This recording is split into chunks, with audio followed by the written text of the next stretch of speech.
स्त्री अपने पति से क्या चाहती है? ऐसा क्या है कि मनुष्य को मानव तन ही बार बार मिले? क्या करना चाहिए उसके लिए? और घर में धन कैसे बढ़ता है और दुखों का अंत कैसे होता है? ये वीडियो इन्हीं प्रश्नों पर आधारित है। श्री शिव पुराण की कथा जो श्री शिव जी के द्वारा श्री पार्वती जी को सुनाई गई थी, इस कथा के माध्यम से हम अपना जीवन सुधार सकते हैं। मनुष्य अपने दुखों को दूर कर सकता है, घर की कलह को दूर कर सकता है, घर में लोगों में जो सदस्य होते हैं उनके बीच में प्रेम भाव जागृत से। दोस्तों, मेजर टिप्स सिग्नम चैनल में आपका स्वागत है। आपको जानकारी अच्छी लगे तो आप चैनल सब्सक्राइब करिएगा। दोस्तों, श्री शिव पुराण की कथा सुनने से व्यक्ति के मन में भक्त के भाव जागते हैं और व्यक्ति जो होता है श्री शिव जी के प्रति उसकी जो श्रद्धा है वो प्रबल हो जाती है, जिससे कि मनुष्य का जो बल है, मनुष्य की जो सोच है और मनुष्य का जो त्याग करने की भावना है, काम क्रोध लोभ मोह, इनसे वो विरक्त हो जाता है और जीवन उसको शिव हाथ लगने जिस प्रकार शिव अपना जीवन बिताते हैं, उनको कोई लोभ नहीं है, इसी प्रकार मनुष्य अपना जीवन व्यतीत करने लगता है। इसलिए केवल आप मात्र शिव कथा को पूरी सुनिए, आपको अच्छे पुण्य की प्राप्ति होगी। कोई पूजा पाठ अगर आप नहीं कर पाते हैं, मात्र कथा सुनने से ऐसा हो जाता है। अब दोस्तों, समय न खराब करते हुए आपको कथा की तरफ ले चलते हैं। बहुत समय पहले की बात है, श्री शिव पार्वती जी बैठे हुए थे हिमालय पर्वत। ऐसे में श्री पार्वती जी के मन में कुछ प्रश्न उठे, तो श्री पार्वती जी ने श्री शिव जी से कुछ प्रश्न किए। प्रश्न एक इस प्रकार थे कि एक स्त्री अपने पति से क्या चाहती थी। दूसरा प्रश्न था कि ऐसा मनुष्य क्या करे कि उसको मानव तन बार बार मिले। और तीसरा प्रश्न था घर में धन कैसे बढ़ता है। और चौथा प्रश्न था कि मनुष्य के दुखों का अंत कैसे किया जा सकता है। दोस्तों, जब श्री पार्वती जी ने श्री शिव जी से ऐसा प्रश्न किया तो श्री शिव जी ने पार्वती जी से कहा, हे प्रिय, मैं आपको आपके प्रश्नों के उत्तर एक कहानी के माध्यम से देता हूँ। आप मेरी कथा को ध्यान लगा के सुनिएगा, कहीं आप निंदा की आगोश में न खो जाइएगा, क्योंकि अक्सर आप कथाओं में सो जाती हैं। इस प्रकार श्री पार्वती जी ने कहा, हे प्राणनाथ, मैं आपकी कथा को बहुत ध्यान से सुनूंगी और मुझे इस कथा का उत्तर जानने की जिज्ञासा है। श्री शिव जी ने कहा, हे प्रिय, कि एक सेठ हुआ करता था और उस सेठ के 7 पुत्र थे। 7 पुत्रों में 6 पुत्रों का विवाह हो चुका था, 6 बहुएं उसके घर में थी। जो कि छोटा लड़का बहुत ही दुलारा था, तो उसका विवाह देर में हुआ। उस छोटे लड़के का विवाह जिस स्त्री से हुआ, जिस लड़की से हुआ, वो एक सत्संगी परिवार की पुत्री थी। क्योंकि बचपन से ही उसके माता पिता सत्संग किया करते थे घर में, और उसके घर के संस्कार बहुत ही निराले थे। अब आध्यात्मिक माहौल में वो बड़ी हुई थी। जब वो इस घर में आई तो उसने देखा कि इसके जो जेठानियाँ हैं और जो उसके जेठ हैं, वो आपस में लड़ते झगड़ते रहते हैं। कभी खाना बनता है, कभी खाना नहीं बनता है, कभी वो भूखे सो जाते हैं और कलह है। सबके पास पैसा होते हुए भी वो एक पेट भर खाना नहीं खा पाते हैं और उनकी ज़रूरतें पूरी नहीं हो पाती। ये देखकर वो बहुत व्यथित हो गई। क्योंकि वो आध्यात्मिक परिवार से थी, तो उसने सोचा कि क्यों ना कुछ ऐसा किया जाए जिससे कि इस परिवार को बचाए, क्योंकि हमको तो इसी परिवार में रहना है। इसलिए उस छोटी बहू ने सबसे पहले सोचा कि ऐसा क्या करें। तो सबसे पहले उसने घर को बदलने के लिए पहला काम ये किया कि जो घर में खाना बनता था, वो सुबह उठी नहा धो करके उसने खाना बनाना शुरू कर दिया। ऐसे में सास आई, उसने कहा, तुम सबसे छोटी हो, तुम्हारी जब जेठानियाँ अभी जिंदा हैं वो खाना बनाएंगी, तुम्हें खाना बनाने की क्या ज़रूरत है, तुम अभी नई नई आई हो, तुम थक जाओगी। उसने कहा, सास जी देखिए, अगर हम किसी को बाहर खाना खिलाते हैं, किसी साधु संतों को खाना खिलाते हैं, भूखे की मदद करते हैं, भूखे को खाना खिलाते हैं, तो क्या हमको पुण्य की प्राप्ति होती है? सास ने कहा, निसंदेह पुण्य की प्राप्ति होती है। तो उसने कहा, जो छोटी बहू ने कहा, अगर बाहर वालों को खाना खिलाने से पुण्य की प्राप्त होती है तो जो हमारे घर वाले अगर भूखे हैं, अगर उनको खाना खिलाएं तो क्या पुण्य की प्राप्ति नहीं होगी? और मुझे पुण्य प्राप्त करने का घर में रह कर के बिना अलग अतिरिक्त धन खर्च किए ये सबसे सरल माध्यम है, क्योंकि राशन आपका, घर आपका, सब कुछ आपका। मैं तो केवल थोड़ी सी मेहनत करके खाना बना करके पुण्य अर्जित करना चाहती हूँ, जिससे कि कई आत्माओं को प्राप्ति होगी। सास को बात समझ में आ गई।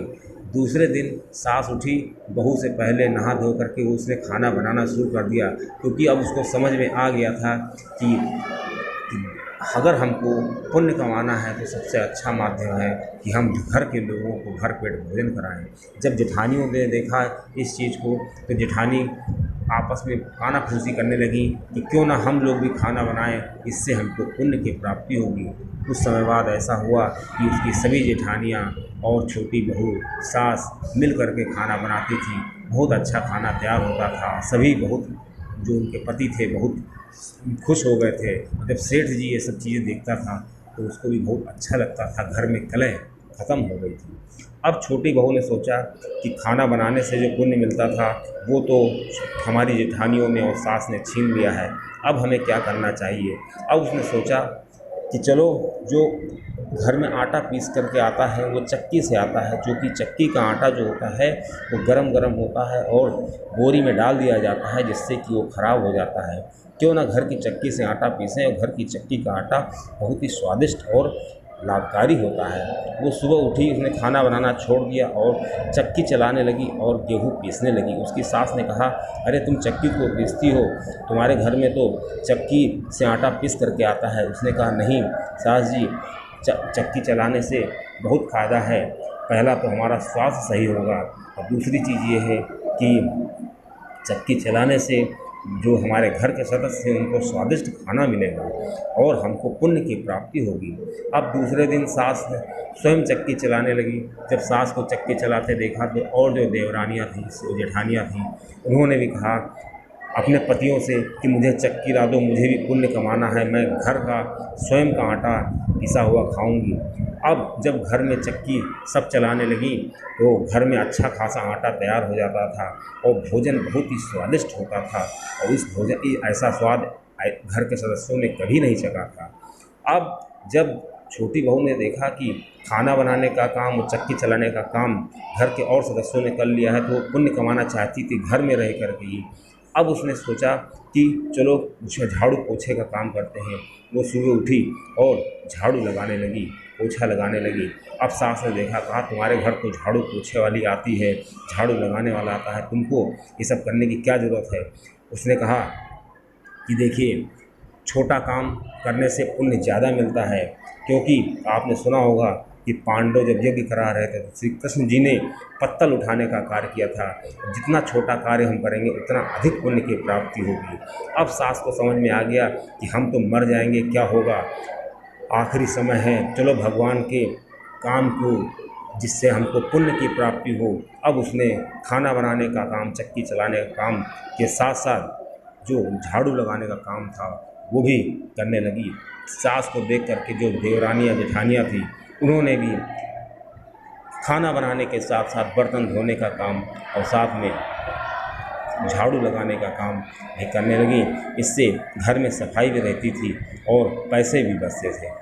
अब छोटी बहू ने सोचा कि अब जो चक्की चलाने का काम, खाना बनाने का काम, ये सब तो लोगों ने ले लिया है, अब हमको क्या करना चाहिए। अब एक दिन वो उठी, बर्तन मांजने लगी, घर के सारे बर्तन मांज डाले। जब सास ने देखा, कहा अरे बहू तुम ये क्या कर रही हो, बर्तन मांजने वाली तो आती है।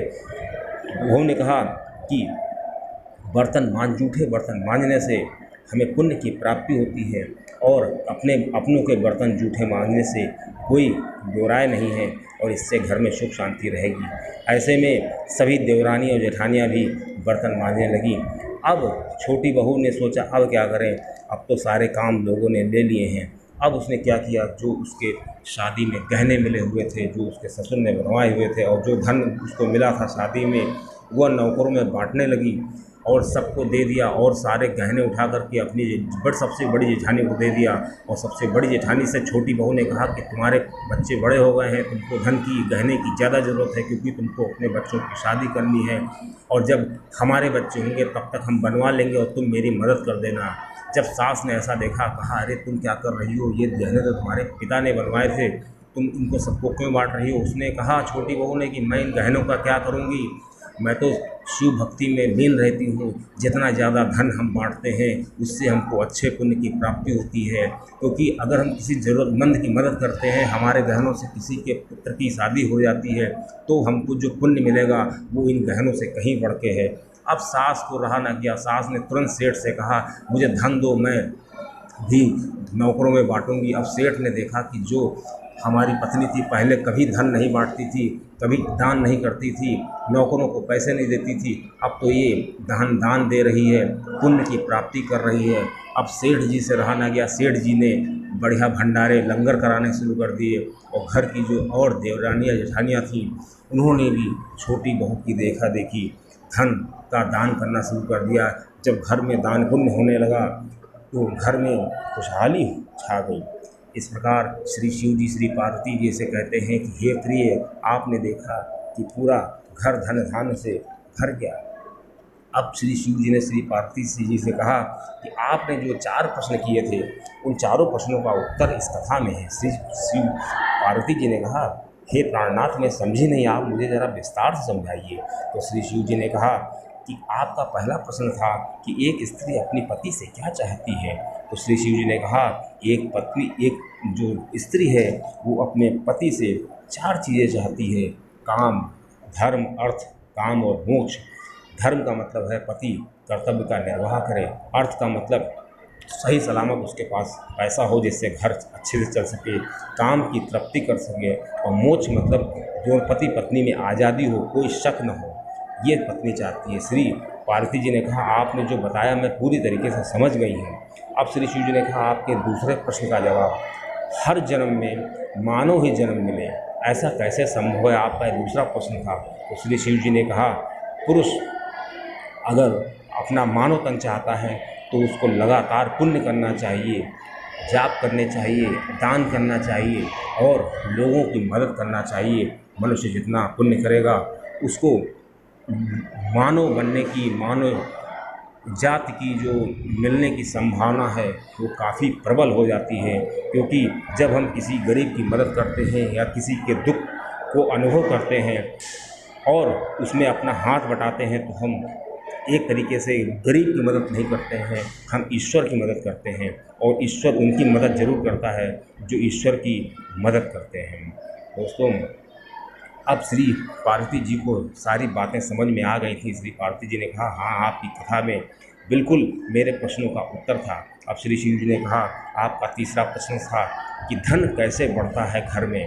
तो श्री शिव जी ने कहा, हे प्रिय, आपने कथा में देखा कि घर में अगर सुख शांति रहेगी तो धन बढ़ता जाएगा। घर के सदस्य जितना पुण्य करेंगे तो धन अपने आप से बढ़ता जाएगा। श्री सुंदरकांड में भी कहा गया है, सुमत कुमति सबके ओर रहें। और दोस्तों, श्री हमारे ग्रंथों में भी ऐसा बताया गया है, जहाँ सुमति तहाँ संपत्ति नाना, जहाँ कुमति तहाँ विपत्ति निदाना। जहाँ सुख संपत्ति, जहाँ सुमति रहती है, लोग आपस में मिल करके रहते हैं, वहाँ धन की कभी कमी नहीं होती है, और जहाँ कुमति होती है वहाँ पर धन रोके नहीं रुकता है। अब श्री पार्वती जी ने कहा, हे प्राणनाथ, आपने मेरे तीनों प्रश्नों का उत्तर बहुत ही बखूबी दिया है, और मैं इन प्रश्नों के उत्तर से पूरी तरह से संतुष्ट हूँ। अब श्री शिव जी ने कहा, हे प्रिय, आपके आखिरी प्रश्न का उत्तर कि दुखों का अंत कैसे हो सकता है। ऐसे में श्री शिव जी ने कहा कि आप अगर अपने दुखों का अंत करना चाहते हैं तो श्री इस कथा के माध्यम से आपने देखा होगा कि घर के सदस्य में जितना मेल मिलाप रहेगा, जितनी सुमत रहेगी, जो घर के सदस्य हैं आपस में मिलजुल के सारे डिसीजन लेंगे, घर में उतनी ही सुमति रहेगी और दुखों का अंत होता जाएगा। घर के सदस्य जितना एक दूसरे को समझेंगे, एक दूसरे के दुख सुख में शामिल होंगे और उनकी बुद्धि भी सही रहेगी, और साथ में वो ईश्वर की जो करीब भी रहेंगे और ईश्वर के प्रति उनके जो भाव होंगे वो काफ़ी जागृत होंगे। इस प्रकार श्री शिव जी ने श्री पार्वती जी को इस कथा के माध्यम से चारों प्रश्नों के उत्तर दे दिए। जो श्री प्रश्न इस प्रकार थे कि स्त्री जो होती है वो अपने पति से क्या चाहती है, और दूसरा है हर जन्म में मानव तन मिले ऐसा कैसे संभव है।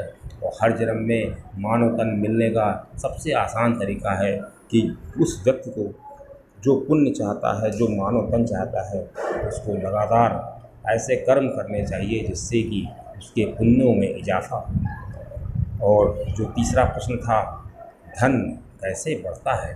धन बढ़ने का एक ही तरीका है कि जहाँ पे सुमति होगी, जहाँ पे लोग मिल बैठ के एक तरीके से सोचेंगे और उनका कार्य करने की दिशा एक होगी, तो वहाँ पे धन बढ़ना संभव है। क्योंकि समस्त जो मानव जाति है वो कुटुंब में रहते हैं, तो धन बढ़ने का सबसे आसान तरीका ये है कि जो घर के सदस्य हैं उनकी मत एक होनी चाहिए। वो जो डिसीजन लें वो एक डिसीजन लें। और जब कोई हम डिसीजन लेते हैं तो उसमें क्या होता है कि कुछ मामलों में कुछ सदस्यों का विचार बिल्कुल अलग होता है, जिससे कि दूरियां बढ़ जाती हैं और उनमें सुमति नहीं आ पाती है। इसलिए घर में जब कोई डिसीजन ले, अगर कोई किसी बात पे अड़ा हुआ है तो हमको उसके मनोभाव को समझते हुए थोड़ी देर के लिए हम उसके डिसीजन पे समझौता कर लें। अगर हम एक बार समझौता करेंगे तो जाहिर सी बात है जब हमारा कोई ऐसा डिसीजन होगा, हमारा कोई ऐसा निर्णय होगा, तो वो हमारा मनोभाव को समझेगा। उसको लगेगा कि कभी उसने मेरी मदद की थी, कभी मेरे मनोभावों को समझा था, अपनी भावनाओं को दबा करके हमारी बात में हाँ मिलाया था। तो उसको उसमें सुमति आएगी, उनके विचार एक होंगे। तो घर में जब सुमति होती है तो धन अपने आप बढ़ने लगता है।